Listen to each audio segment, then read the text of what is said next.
Dieu ne t'a pas donné un esprit de lâcheté. La parole de Dieu déclare dans la deuxième épître à Timothée chapitre 1, verset 7.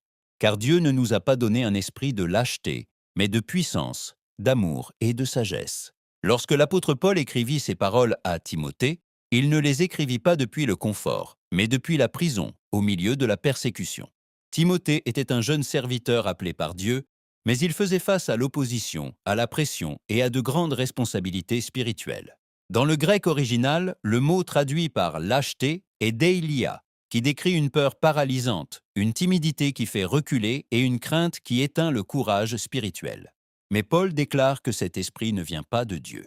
Dieu nous a donné la puissance, dynamis, la capacité spirituelle de demeurer ferme, d'obéir et d'accomplir son appel. Il nous a aussi donné l'amour, agape, le saint amour de Dieu gouvernant le cœur du croyant. Et il nous a donné la sagesse, sophronismos, un esprit sobre, discipliné et gouverné par Dieu. Il y a une vérité qui passe souvent inaperçue dans ce passage. L'apôtre Paul ne concentre pas Timothée sur la peur. Il lui rappelle ce que Dieu lui a déjà donné. L'accent du texte n'est pas mis sur la lâcheté. L'accent est mis sur le don de Dieu.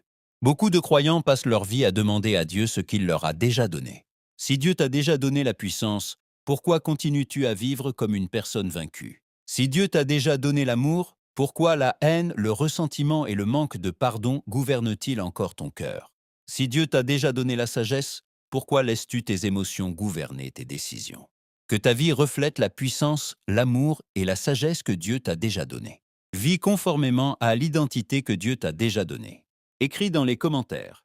Seigneur, je veux vivre conformément à l'identité que tu m'as donnée. Amen, amen et amen. L'écho de la voix de Dieu.